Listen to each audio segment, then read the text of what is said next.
발에 등불이며 우리의 길에 빛이십니다. 주님 말씀의 능력과 우리를 변화시키시는 위대하심을 고백합니다. 우리 모두의 눈과 귀와 마음과 삶을 열어 주의 말씀을 듣기 원합니다. 주의 말씀을 허락하시옵소서.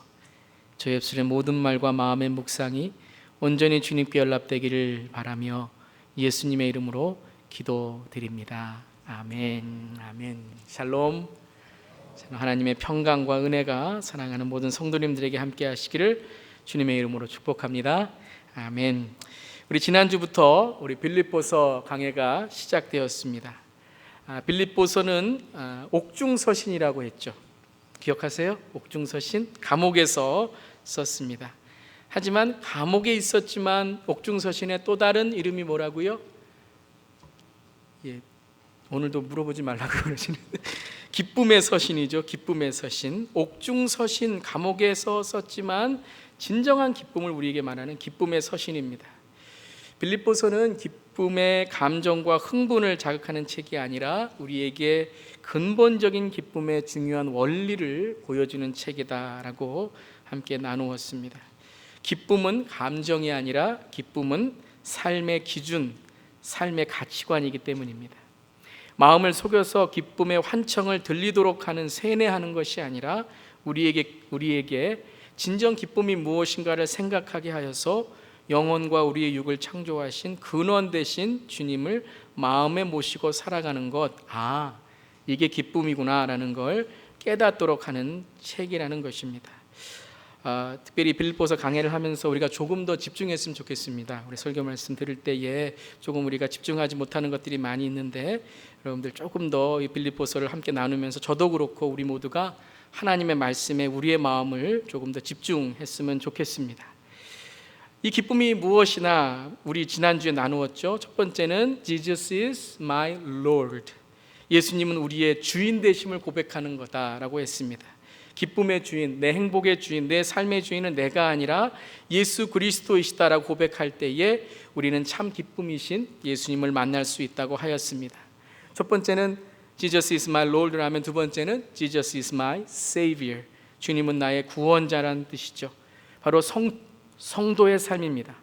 하늘의 시민으로 다시 오실 구주 예수를 기다리는 성도의 신앙을 살아갈 때에 이 땅에 있는 것으로만 우리가 기쁨을 얻는 것이 아니라 그것을 추월하고 그것을 넘어서는 이 땅에, 이 세상에 감당하지 못하는 기쁨과 평안을 우리는 우리의 삶 속에 누리게 된다라고 지난주에 말씀을 나누었습니다. 이러한 1절, 2절의 기쁨에 대한 서론을 오늘 계속해서 이어가면서 바울은 첫 인사 후에 빌립보 성도들을 향한 마음을 이렇게 전하고 있습니다. 우리 3절과 4절 함께 한번 한 목소리를 읽어보겠습니다. 시작. 나는 여러분을 생각할 때마다 나의 하나님께 감사를 드립니다. 내가 기도할 때마다 여러분 모두를 위하여 늘 기쁜 마음으로 간구합니다. 아멘. 저는 바울을 볼 때마다 항상 참 감격이 되고 좀 감동이 되는 게 뭐냐면요, 바울은 첫인사가 좋습니다. 따라해 보세요. 첫인사가 좋아야 합니다. 여러분 항상 이 첫인사에 여러분 좀 신중하시고 좀 관심을 가지셨으면 좋겠어요. 누구를 만나든지 간에 첫인사, 내가 어떤 말을 첫 번째 할까, 어떤 행동, 어떤 표정을 할까, 이 첫인상 중요합니다. 그게 다는 아니지만 이 첫인사가 좋으면 그 대화와 그 말의 이제 방향이 정해지는 거죠. 특별히 여러분 이메일이나 카톡이나 텍스트 메시지 하실 때에 이게 너무 짧기 때문에 우리가 그냥 함부로 시작합니다, 말을. 근데 좀 첫인사를 좀 잘 시작했으면 좋겠어요. 주님의 평강이 함께 하십니다. 좀 당연한 것 같고 좀 그냥 인사처럼 보이지만 이렇게 시작하면 벌써 그 메일이라든가 그 메시지가 조금 달라질 거라고 믿습니다.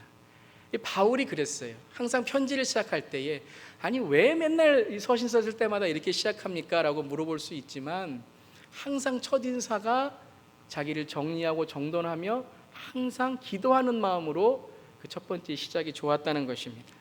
항상 첫인사가 좋은 이 바울처럼 우리 누구를 만나든지 간에 어떤 상황에 있든지 간에 첫 걸음이 좋기를 바랍니다. 근데 또한 우리가 감동되는 것이 있습니다. 그것은 바울과 빌립보 성도들 간의 관계입니다. 여러분을 생각할 때마다 하나님께 감사하고 기도할 때마다 늘 기쁜 마음으로 간구한다면 정말 그 관계는 너무 부럽겠죠. 성도와 성도 간에, 목회자와 성도 간에, 또 가정 안에서 이러한 생각할 때마다 감사가 있고 기도할 때마다 기쁜 마음이 있다는 것, 참 저도 개인적으로 목회자로서 부럽고 또 귀한 고백이기도 합니다. 참 기도합니다. 저와 여러분, 우리 성도님들과의 관계가 이런 감사의 기도를 항상 기억하고 추억하기를 주님의 이름으로 축원합니다. 이럴 때 아멘을 크게 안 하시면 아멘. 오늘이 2015년 몇 월 며칠인 줄 아세요? 7월 19일이죠. 7월 19일.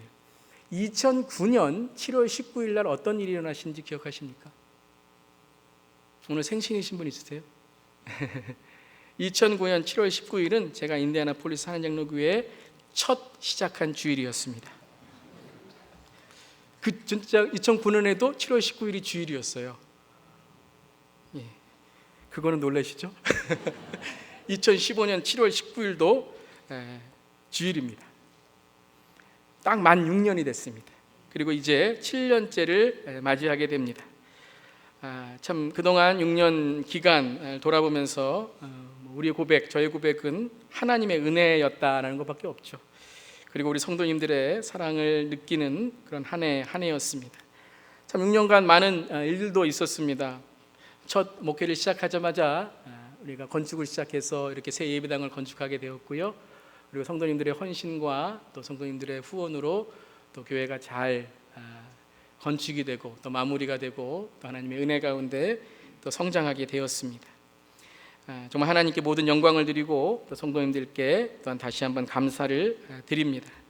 또한 그것만이 아니라 정말 하나님께서 주신 은혜와 평강이 넘치게 됩니다. 저것이 이제 제 위임식 때 찍었던 사진인데요. 6년 젊죠? 7년 젊은 사진입니다. 저희가 이제 그 예전 그 예배당에서 우리가 예배드렸던 그 사진이죠. 이승만 목사님 올해 소천 받으셨지만 이승만 목사님 보이시고 또 저희 아버님께서 기도해 주시고 했던 그런 장면이 또 추억으로 남습니다. 저것만 계속 보시면 안 되니까 끄겠습니다.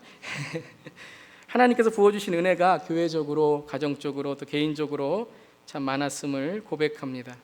또한 우리 성도님들이 믿음으로 또 영적으로 성장하는 모습을 보았을 때에 목회자로서 참 많은 감사가 있었습니다. 기도학교, 성경 말씀, 또 우리 제자 훈련, 또 여러 가지 어제와 같은 입양아 가족 캠프, 또 여러 우리 성도님들의 그 영적인 변화되는 모습들을 보면서 우리 교회가 하나님 안에 참 많은 그런 의의 열매들을 맺고 있다는 것을 하나님께 감사드렸습니다. 하지만 목회자로서 가장 감사드리는 것 중에 하나가 무엇인가 하면 저희 교회는 부활절, 추수감사주일, 성탄절 이런 절기 때에 세례를 드리고 또한 세례받기 원하시는 분들은 그런 절기와 상관없이 세례를 저희가 드리도록 결정을 했습니다. 매년 우리가 세례를 드릴 때마다 우리 교회에 세례 받으시는 분들이 끊이지 않았다는 게 저는 얼마나 감사한지 몰라요. 목회자로서 어떠한 양적인 건물적인 그러한 부흥도 감사하겠지만 진정 하나님께 감사드릴 수 있다는 것은 구원의 하나님의 은혜가 있다는 것입니다. 정말 너무 감사합니다. 하나님께서 우리 교회에 이렇게 예수 믿고 예수님을 통하여 살아갈 수 있는 그런 믿음의 고백이 끊이지 않았다는 것에 대하여 이런 양적인 축복도 하나님께 감사하지만 복음의 진보를 가질 수 있다는 그 하나로서 하나님께 더한 감사를 드립니다. 감사뿐만 아니라 지난 목회를 돌아볼 때에 아쉬운 점들도 있습니다. 그 중에 하나는 너무 급하게 오지 않았나 하는 생각입니다. 솔직히 누구보다 우리 교회가 참 열심히 사역을 하고 저도 열심히 달려왔지만 처음 걸어온 속도보다 참 빠르게 달려오지 않았나 돌아봅니다. 우리가 성령의 바람이고 성령의 역사였다라고 고백할 수 있지만 한쪽으로는 우리가 성령님보다 앞서 걸어간 것이 있지 않나 저 자신을 돌아보게 됩니다. 또한 성령님 하나님만이 아니라 저와 함께 발을 맞추셨던 우리 성도님들도 혹 숨이 차지는 않으셨는가 염려도 있고 또 혹 너무 빨리 뛰다가 예수님께서 길가의 아름다운 풍경을 보라고 하셨는데 놓치지는 않았나라는 생각도 해봅니다. 예수님이 바라보는 아름다운 풍경, 그러니까 또 목사님 너무 시적입니다라는 말씀을 하시는 분도 있지만, 제가 좀 그런 경향이 있잖아요. 너무 시적인 용어를 많이 써서 저게 무슨 말인가 하는 그런 때도 있는데요. 좀 쉽게 말씀드리면 본질이죠. 본질. 교회의 본질을 바라보자는 것입니다. 물론 교회의 본질은 많이 있지만 교회의 본질은 복음입니다. 복음 없이는 어떤 것도 교회의 존재를 알 수 없고 어떤 것도 교회를 정의할 수 없습니다. 교회는 복음으로, 믿는 자는 복음으로 정의되고 살아가야 됩니다. 이 말씀 무엇인가 하면 제 자신도 그렇고 우리 교회도 조금 복음을 더 많이 이야기하였으면 좋겠다는 것입니다. 복음에 조금 더 집중했으면 좋겠다는 것입니다. 세상의 지식과 세상에 살아가는 것도 우리가 읽고 깨닫고 나누어야 되겠지만 좀 더 교회 안에서 이 복음이 무엇인가를 좀 더 많이 이야기하고 고민하고 나누었으면 한다는 것입니다. 6년 동안 그리고 이제 7년을 맞이하는 저의 목회를 위해서 수고해 주신 우리 모든 분들, 특별히 우리 장로님들, 또 우리 집사님들, 또 부족한 저를 믿어주시고 따라주신 모든 성도님들께 다시 한번 감사를 드립니다. 혹시 너무 바쁘게 달려와서 여러분의 손짓을 놓친 것이 있다면, 제가 그냥 지나쳐버린 여러분의 마음이 있다면 용서해 주시고 다시 한번 제게 손짓 한번 날려주신다면 미소를 지으며 여러분의 손을 잡아드리고 싶습니다. 또 시적이죠?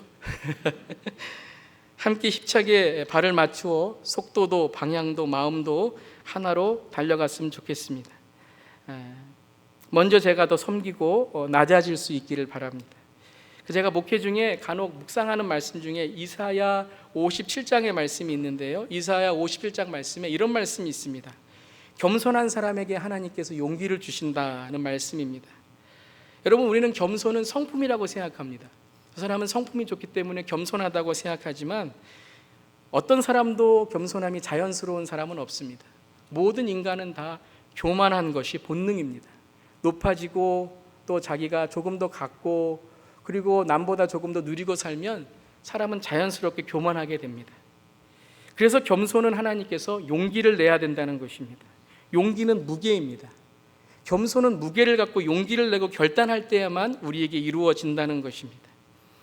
모두 다 높아지려는 반만유 인력의 법칙에 있어서 용기를 내지 않으면 헬리움 가스를 넣은 풍선처럼 우리는 쉽게 하늘로 날아가 버린다는 것입니다.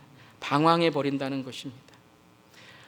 겸손함을 위해 용기를 내는 목사가 되기를 기도합니다. 용기를 냈으면 좋겠고 결단을 내는 그런 겸손함이 있었으면 좋겠습니다.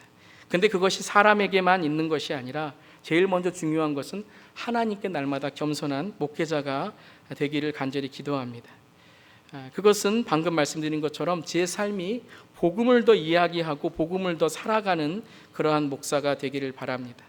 미사오구나 아름다운 예화를 들어 설교를 이어가기보다 복음에 저의 목숨을 걸고 복음의 지푸라기라도 잡는 의인은 믿음으로 말미암아 산다는 이 삶의 이야기를 더욱더 많이 나누는 그런 목사가 되기를 바라며 기도합니다. 꼭 오늘 위임식 같아요. 다시 사진 한번 봐야 될 것 같아요. 여러분, 이 마음으로 오늘 빌립보서의 바울이 빌립보 성도님들에게 다시 시작하자라고 편지를 쓰는 겁니다. 이건 처음 만나는 그런 빌립보 교회에 전하는 말씀이 아니라 감옥에서 자기의 인생에서 어쩌면 가장 어려운 때의 빌립보 교회에 우리 이렇게 살아갔으면 좋겠다라는 유언과 같은 그런 말씀입니다. 정말 서신서 중에 가장 마지막 바울이 순교하기 전에 쓴 책을 빌립보서라고 이야기를 합니다. 이제 우리가 왜 그런지는 2장 가서 이야기를 하겠지만요, 바로 이 빌립보서의 마음이 바로 이 바울의 마음인 것 같습니다.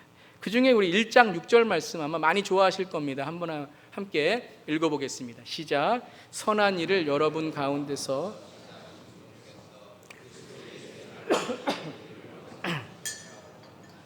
확신합니다. 여러분, 이 말씀 믿으십니까? 선한 일을 우리 가운데 시작하신 분께서 그리스도 예수의 날까지 이 일을 완성하시라는 것을 확신하십니까? 근데 간혹 우리는 이 빌립보서 1장 6절의 말씀을 듣고 믿고 확신하면서 두 손을 크게 들고 이렇게 말합니다. 주님은 내가 시작한 일을 꼭 맞춰 주실 거야. 라며 만방의 나의 오름을 주장하려는 모습에 이 구절을 힘차게 외칩니다. 과연 주님은 어떤 일을 하든지 내가 하는 일을 다 맞춰주실까요? 그것이 복음과 아무 상관없는, 아니 어쩌면 복음의 예수님 주인 되심과 그리고 성도됨을 반대로 행하는 그런 행동인데도 무조건 우리는 이 구절을 붙잡고 땡깡 부리면 시작하신 것, 아니 내가 시작한 것 하나님이 다 이루어 주실까요? 우리 간혹 보면 시상식장에서 나무주연, 여우주연상을 타는 그러한 이 시상대에 오른 이 배우가 이렇게 말합니다. 하나님께 영광을 돌립니다. 하나님이 하신 일입니다. 정말 하나님께서 하신 일이고 하나님께서 그에게 영광을 받으시는 일일까요? 근데 그 여배우, 그 남자 배우가 출연한 영화는요, 세속적인 내용입니다. 그리고 음란한 내용입니다. 하나님과는 아무 상관없는, 아니 하나님의 이야기를 안 하더라도 그 내용만큼은 기독교적이고 성경적이어야 되는데 그런 내용이 아니라 이건 하나님을 대적하고 하나님께 정말 마음을 아프게, 하나님의 마음을 아프게 하는 내용입니다. 무엇이 하나님께 영광이고 무엇이 하나님이 이루신 것일까요? 그렇게 크게 말한다고 해서, 그렇게 텔레비전에서 말한다고 해서 그것이 하나님의 이루신 일이고 영광 받으시는 일일까요? 또 하나 예가 지난주에 한국을 떠들썩게 했던 뉴스 중에 대학교 교수가 제자를 폭행한 것만이 아니라 비닐봉지를 씌워서 스프레이를 뿌리고, 그리고 정말 차마 입에도 담을 수 없는 인분을 10차례나 먹이는 그러한 폭행을 저지른 일이 신문에 올랐습니다. 이건 뭐 누구에나 이런 폭행이 이루어질 수 있는 거겠죠. 근데 이분은 유명한 교수라고 합니다. 뭐 그 분야에서는 아주 유명한 분이라고 합니다. 거기까지는 우리가 놀라지 않겠지만, 그분이 누구냐 하면 뭐 우리 이제 놀라지도 않을 수 있을 거예요. 크리스찬이라고 합니다. 그런데 더 좀 놀라는 것은 그분이 제자들에게 간혹 한 주에, 아니 매일 카톡을 보내는데 하나님의 비전을 품어라, 하나님의 비전을 품으면 나같이 이렇게 성공할 것이다, 뭐 이런 좀 뉘앙스의 글을 많이 보냈다는 겁니다. 하나님의 비전을 품고 하나님의 꿈을 품으면 어떤 크리스찬이 되어야 합니까? 여러분, 오늘 제가 빌립보서 강의 2번째를 시작하면서 이렇게 제목을 주었습니다. 예수님은 무엇을 시작하셨나요? 여러분, 정말 우리가 지금 이루었다고 생각하는 것, 우리가 지금 잘하고 있다고 생각하는 것, 예수님은 뭐 시작하셨습니까? 우리가 열매를 맺고 우리가 잘했다고 우리가 자랑하는 것들, 정말 예수님은 무엇을 시작하셨습니까? 여러분, 오늘 1장 6절을 우리가 읽었는데 우리는 항상 성경을 읽을 때 앞뒤 구절을 꼭 봐야 됩니다. 그냥 무조건 그 구절만 믿고 살아가면 안 됩니다. 오늘 6절은 5절의 말씀을 이어서 하는 말씀입니다. 왜냐하면 영어를 보면 being이라고 시작하거든요. 주어가 없습니다. 그러니까 그 앞에 무엇인가에 이어지는 거죠. 5절을 보면 이렇게 이야기를 합니다. 함께 한번 읽어보겠습니다. 시작. 여러분이 첫날부터 지금까지 복음을 전하는 일에 동참하고 있기 때문입니다. 그렇기 때문에 선한 일을 예수님께서 시작하셔서 예수님께서 예수의 날에 이루신다라고 말씀하시는 거죠. 하나님은 매일매일 그분의 선한 일을 이루시는데 그것이 나의 삶에서 이루어지게 된 것은 우리가 첫날에 복음을 전하는 일에 동참했기 때문에 현재 복음을 위해 살아가는 성도들, 그리고 나 바울의 삶 속에 고난과 감옥일지라도 하나님은 그 일을 분명히 이루실 거라는 확신과 기쁨이 있다는 것입니다. 사과씨는 땅에 심어지는 동시에 사과 열매를 맺기 위해 시작합니다. 즉 예수님을 믿는 믿음의 사람은 예수님의 영광을 위해 살아가도록 지음받게 되었다는 말씀입니다. 그런데 왜 예수를 믿는 우리가 세상에서 불안과 세속적인 삶에 붙들려 살아가는 것일까요? 제 이야기를 다시 한번 드리겠습니다. 저는 모태신앙입니다. 어렸을 때, 아니 태어났을 때부터 예수님을 믿었다고 할 수 있는 것이죠. 하나님에 대하여, 십자가에 대하여 암송하고 배우고 그렇게 자랐습니다. 그래서 목사가 되었고 그 은혜로 살아간다고 고백합니다. 하지만 태어났다고 해서 모든 것이 다 믿어지고 이해되는 건 아니죠. 그래서 우리 2세들을 위해서 정말 우리는 기도해야 됩니다. 부모를 따라오는 것이 아니라 예수를 따라가게 우리가 기도해야 됩니다. 내가 깨달아야 하고 내가 그 의미를 만나야 된다는 것, 그것이 중요합니다.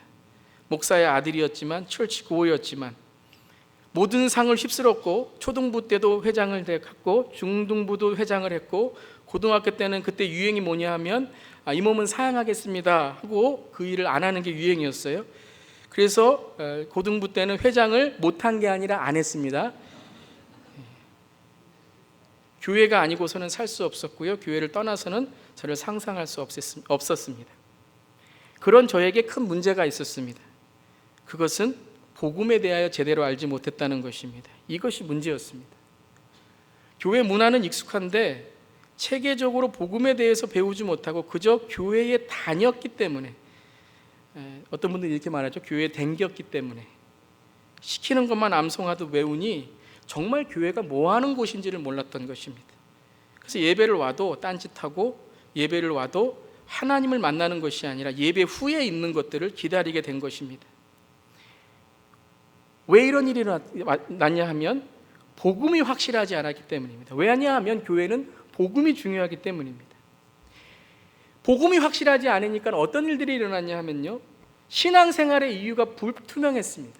왜 신앙생활을 하는지가 불투명했습니다. 그래서 신앙생활의 이유가 하나님이 아니라 사람일 때가 너무 많았다는 것입니다. 왜냐하면 보이지 않는 하나님과 보이는 사람, 신앙의 이 복음의 이유가 불투명하니까 사람이 보일 수밖에 없는 것이었습니다. 신앙생활이 불투명하니 교회 생활만이 아니라 삶의 의미도 불투명해졌습니다. 정확한 제 삶의 비전과 꿈이 무엇인지 흔들렸습니다.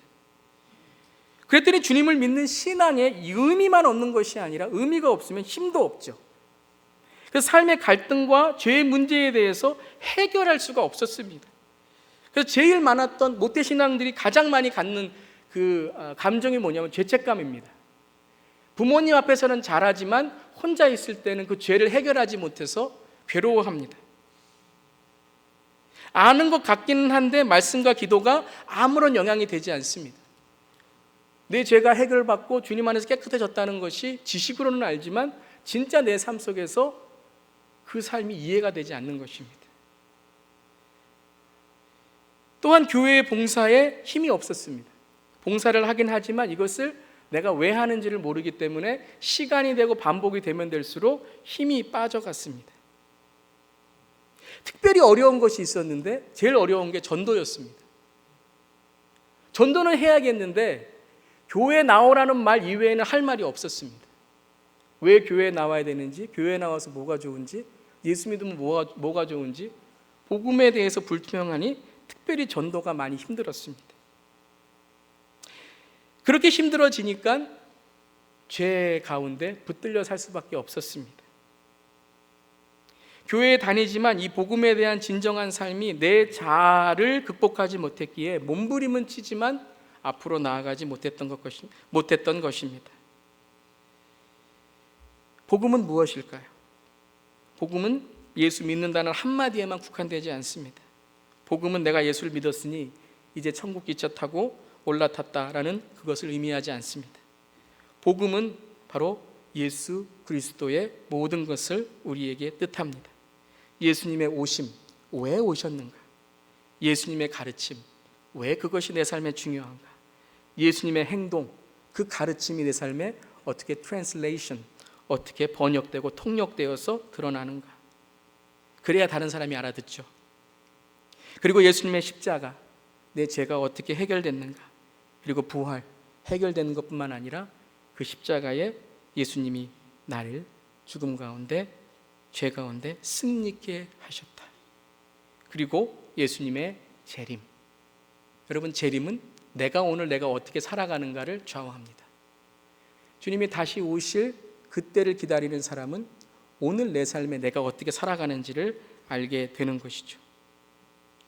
단지 교리로만 이러한 기독교의 지식을 습득하는 것이 아니라 이것이 나의 삶의 어떤 시작과 어떤 끝이 되어야 되는 것을 알 때 나는 내 삶에 예수님을 주목하게 되고 또 내가 주목한 예수님을 다른 사람을 어떻게 주목시킬까, 그리고 나는 다른 사람들에게 어떻게 주목당하고 있을까 하는 것을 항상 깨어서 생각하며 살아가게 됩니다.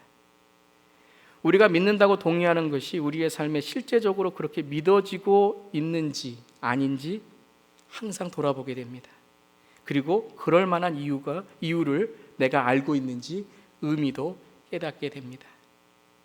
만약 교회 다니면서 신앙생활을 하는 이유가 단순히 종교의 교리를 잘 배우고 어떤 심적인 위로감을 받거나 윤리적인 교양심을 쌓으려고 한다면 그것은 복음의 실제가 아니라는 것을 우리는 알아야 됩니다. 빌립보서는 이 복음이 나의 기쁨을 알게 했다는 것입니다. 그래서 때로는 어려움과 고난이 있지만 나는 이 복음 때문에, 이 복음이 뭐라고요? 예수님이 시작하셨기 때문에 오늘 내가 기뻐할 수 있다는 것입니다. 청파교회를 담임하시는 김기성 목사님은 이렇게 말씀하셨습니다. 신앙생활은 신앙 고백이 삶에서 번역되는 과정이다. 신앙 고백이, 즉 내가 예수 안에 구원받았다는 이 칭의의 고백이 내 삶 속에서 번역되어지는 성화의 과정을 통하여 주님 오시는 그날, 주님 만나는 그날에 영화로 답해진다는 것입니다. 그리고 이렇게 말씀하십니다. 그래서 우리의 삶은 동명사가 되어야 된다. 우리의 믿음은 동명사가 되어야 된다. 여러분, 동명사가 무엇입니까? 명사가 동사가 되는 것, 동사가 명사가 되는 것, 즉 살아간다가 삶이 되는 것, 삶이 살아간다는 것이 되는 것, 이게 동명사라는 것이죠. 믿음이라는 것은 믿는다는 것이고, 믿는다는 것은 믿음이 되는 동명사가 된다는 것입니다. 더 헷갈리시기 전에 좀 쉽게 해야 될 것 같아요. 빌립보서에서 말하는 바울의 기쁨은 바로 예수님이 보인다는 것입니다. 믿음은 바라는 것들의 실상이고 보이지 않는 것들의 증거라고 했죠. 그 바라는 것은 빌립보서 1장 6절로 또 연결시키면 내가 시작하고 내가 바라는 것 말하는 거 아닙니다. 주님 내가 바라니까 실상 보여주세요가 아닙니다. 바라는 거는 히브리서를 쭉 읽어보세요. 12장에 믿음의 창시자여 온전하신 그 내 구원자를 바라보라고 하였죠. 바라는 것은 예수님입니다. 믿음은 예수님의 실상을 만들고 예수님의 증거를 만드는 거라는 겁니다. 그래서 기쁨이 있다는 것이죠. 이게 중요합니다. 여러분, 믿는다라고 말하기 전에 무엇이 복음인가를 내가 물어보는 게 중요합니다. 내가 믿는 복음이 무엇인가? 내가 믿는 대상이 무엇인가? 이 믿는 대상과 복음의 정의를 하지 못한다면 우리는 단순히 믿는다는 것만 믿다가 우리의 기쁨, 우리의 삶은 예수가 아닌 것과 예수와 동떨어진 것과 살아갈 수밖에 없습니다. 그럼 아까 말한 제가 경험한 4가지의 징후가 드러나게 됩니다. 그러면서 오늘 한 가지 바울이 빌립보 교회에게 이렇게 권면을 합니다. 우리 한번 9절하고 10절 함께 한번 읽어보겠습니다. 시작.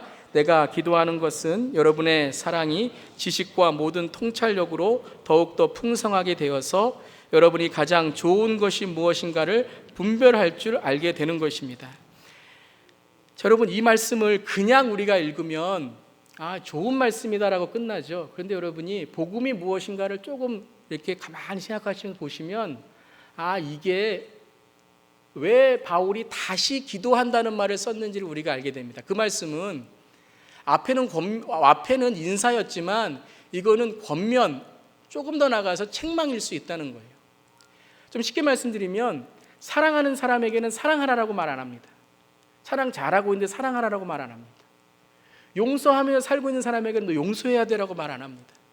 말씀 잘 읽고 기도 잘하는 분에게 말씀 읽으세요, 기도하라고 말 안 합니다. 오늘 말씀을 다시 그 마음으로 보면 통찰력을 갖고 분별할 줄 알아야 됩니다란 말은 혹 여러분의 사랑이 어쩌면 예수님이 시작하신 사랑이 아닐 수 있다는 겁니다.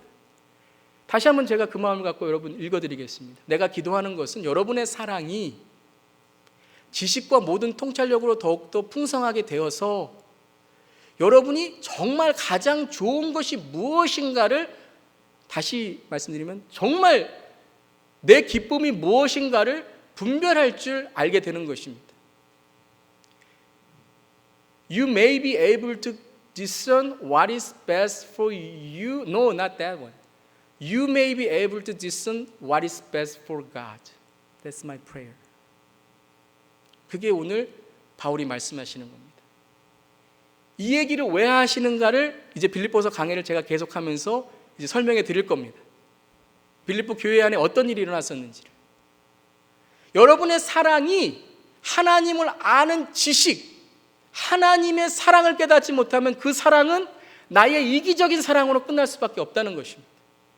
아무리 좋은 사랑이라고 하지만, 아무리 좋게 시작했다고 하지만 그것이 6절에 하나님 예수 그리스도께서 시작하신 것이 아니면 오히려 그것이 하나님의 마음을, 사랑하는 사람의 마음을, 이웃의 마음을 아프게 할 수 있다는 거죠. 그리고 통찰력, 여기서 말하는 통찰력은 depth of insight, 다시 말씀드리면 영적인 것을 말합니다. 영적인 통찰력, 우리 안에 육적인 걸 바라보는 게 아니라 우리 안에 계신 성령을 통하여 통찰력을 갖는 거죠. 그것이 풍성하게 대하여 정말 하나님께서 지금 하신 일이 무엇인가, 고난과 어려움이 있지만 그 안에 정말 하나님이 하시는 것이 무엇인가, 가장 좋은 것, the will of God, 하나님의 뜻, 그것을 찾으면요, 여러분 신앙생활하면서 하나님의 뜻이 무엇인가가 내가 확실하고 분명하면요, 그 복음이 확실하면 세상에 감당할 수 없는 사람이 됩니다. 저 사람 보면 정말 하나님이 살아계시는 걸 느끼는 거예요. 저 사람이 예배 드리는 거 보면 내가 하나님이 살아계신 걸 느끼는 거예요. 저 사람의 세상에서 살아가는 모습을 보면 하나님이 계시는 것을 느끼게 되는 거예요. 그래서 그리하여 이런 지식과 통찰력과 이런 분별력, 내 사랑이 아닌 하나님의 사랑에 대한 그 기쁨의 분별력을 가지면, 그리하여 뭐라고요? 함께 읽겠습니다. 시작. 그리하여 여러분이 그리스도의 날까지 순결하고 흠이 없이 지내며 예수 그리스도께서 주시는 의의 열매로 가득 차서 하나님께 영광과 찬양을 드리게 되기를 나는 기도합니다.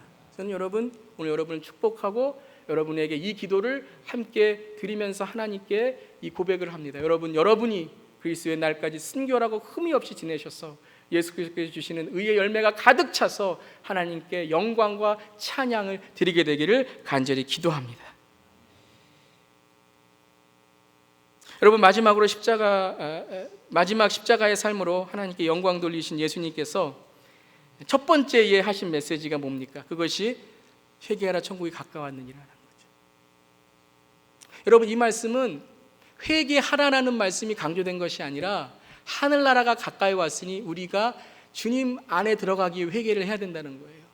그것은 무엇인가 하면 오늘 말씀드린 것처럼 우리가 주님을 만날 때에 처음 우리에게 시작되는 것은 무엇인가? 내가 하나님의 나라가 내 안에 들어올 수 있도록 내가 순결하고 흠이 없는 사람이 되어야지라는 그러한 결단이라는 거예요. 회개하세요, 회개하세요, 회개하세요가 강요가 아니라 하나님의 나라가 보이니까, 이 기쁨이 보이니까, 이 축복이 보이니까 내 삶 속에 이 삶을 살아가다가는 하나님 도저히 만날 수 없으니까, 그러니까 회개가 나오는 거예요. Repent, returning to God, 하나님께 나오는 거예요.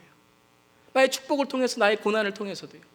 베드로가 예수님 만났을 때에 배가 찢어지는, 정말 만석이 되는, 고기가 가득 배에 채우는 그런 정말 축복과 기쁨을 얻게 되었습니다. 그때에 정말 예수님이 보였을 때에, 예수님이 누구신가를 깨달았을 때 베드로가 첫 번째 한 일이 무엇입니까? 주님 감사합니다, 이렇게 2배로 갚게 하셨으니 주님 다음번에도 부탁해요, 이게 아닙니다. 주님 나를 떠나옵소서, 나는 죄인입니다. 세례 요한이 예수님 만났을 때에 뭐라 그랬습니까? 나는 당신의 신들매, 신발끈 매기도 감당치 못합니다. 그거는요, 세례 요한이 겸손하고 성품이 좋아서가 아니에요. 예수님 누군가를 알아서예요. 복음을 깨달았기 때문이에요. 내가 천국에 가기 위해서, 하늘나라에 가기 위해서, 하나님의 나라가 내 안에 품어지기 위해서는 이 죄 갖고, 이 허물 갖고, 이 미움 갖고, 이 시기 질투 갖고 살아갈 수 없다는 걸 알기 때문이에요. 왜요? 하나님은 깨끗하시니까요. 예수님이 하신 일은 하나님 나라의 회복이었습니다. 회개는 하나님 나라의 회복입니다. 하나님 나라 안에 들어가기 위해서 우리가 구원받음을 감사하는 것이죠. 그 다음에 하나님 나라의 회복이 있은 후에 우리에게 무엇을 말씀하시는가? 하나님의 자녀됨의 권세를 회복하십니다. 이게 복음이에요. 자신감과 자존감을 갖고 살아가는 거죠. 세상과 비교할 수 없는 하늘 자녀로 살아가는 거죠. 그게 기쁨의 삶을 살아가는 것입니다. 마지막으로 빌립보서 2장 12절과 13절 말씀에 이 말씀을 연결해서 우리에게 이렇게 살아가라고 말씀하십니다. 한번 읽어보겠습니다. 시작. 그러므로 사랑하는 여러분이 언제나 순종한 것처럼 내가 함께 있을 때뿐만 아니라 지금과 같이 내가 없을 때에도 더욱더 순종하여서 두렵고 떨리는 마음으로 자기의 구원을 이루어 나가십시오. 주님한테 날마다 두렵고 떨리는 마음으로 구원을 이루어 가십시오. 우리가 그러한 예수님이 우리 안에 시작할 수 있도록 우리가 그렇게 주님 안에서 깨끗해지고 순결해지고, 그게 우리가 할 일입니다. 우리가 할 일은 다 그거 하나입니다. 날마다 우리가 두렵고 떨리는 마음으로 주님 내 안에 들어오시옵소서, 주님이 시작하시옵소서. 그러면 주님이 시작하시면 그 다음에 어떻게 된다고요? 그 다음엔 주님이 하시는 거예요. 한번 고백합니다. 시작. 하나님은 여러분 안에서 활동하셔서 여러분으로 하여금 하나님을 기쁘게 해드릴 것을 염원하게 하시고 실천하게 하시는 분입니다. 누가요? 하나님께서. 우리가 하나님의 나라와 하나님의 백성으로 살아가는 그 성도의 삶으로 시작하면 그 일을 이루시는 분은 누구라고요? 하나님이시라는 거예요. 어렵고 내 삶 속에 고난과 두려움과 떨리는 마음이 있더라도 그것은 주님을 향한 내 구원의 삶이기 때문에 하나님이 이루실 삶으로 기쁨을 주신다라는 거예요. 그래서 15절에 다시 강조하죠. 마지막으로 15절 함께 읽겠습니다. 시작. 여러분은 흠이 없고 순결해져서 구부러지고 뒤틀린 세대 가운데서 하나님의 흠 없는 자녀가 되어야 합니다. 그리하면 여러분은 이 세상에서 별과 같이 빛날 것입니다. 우리가 별과 같이 빛나는 것, 우리가 의의 열매를 맺는 것, 우리가 하나님의 선한 일을 실천하는 것, 우리의 일이 아니라는 거예요. 하나님이 하신다라는 거예요. 우리가 할 일은 딱 하나라는 거예요. 주님이 내 안에 들어오셔서 내 주인이 되시고 내가 성도로 살아가도록 주님 내 안에 주님 오시옵소서. 그 시작, 첫인사가 좋아야 되고 예수와의 첫 시작이 좋아야 됩니다. 무조건 우리 교회는 잘 됐다, 무조건 내 삶은 잘 됐다, 내 사업은 성공했다, 나는 이만큼 됐다. 아니요, 돌아봅시다. 예수님은 무엇을 시작하셨습니까? 진정 내 삶 속에 무엇을 시작하셨습니까? 주님은 창조를 시작하시고 창조를 회복하십니다. 처음 시작하신 것 예수의 그날에 마무리하실 줄 믿습니다. 우리 한번 기도하겠습니다. 혹 이 시간 예수님과 함께 시작한 일이 있지 않다면 It's okay, 괜찮습니다. 오늘 이 시간 예수님과 시작하십시오. 만약에 아직도 예수님을 구주로 영접하지 않고 이 복음에 대해서 내 삶 속에 흐린 뒤틀려진 세대 가운데 있다면 It's okay. 오늘이 구원의 때예요. 오늘이 은혜의 때입니다. 오늘이 첫 시작이면 됩니다. 단추 잘못 끼셨어요? 괜찮아요. 다 푸세요. 첫 단추 다시 끼면 됩니다. 이게 은혜입니다. 다시 시작할 수 있다는 거. 잘 시작했다면 고난과 어려운 가운데 낙심하지 마세요. 때가 이를 때 거둡니다. 주님 바라보세요. 오늘 이 말씀을 갖고 생각하면서 주님 시작을 예수로부터, 그리고 내가 예수로 시작했다면 믿음으로 나가게 해달라고 다 함께 한번 이 시간 통성으로 기도하겠습니다.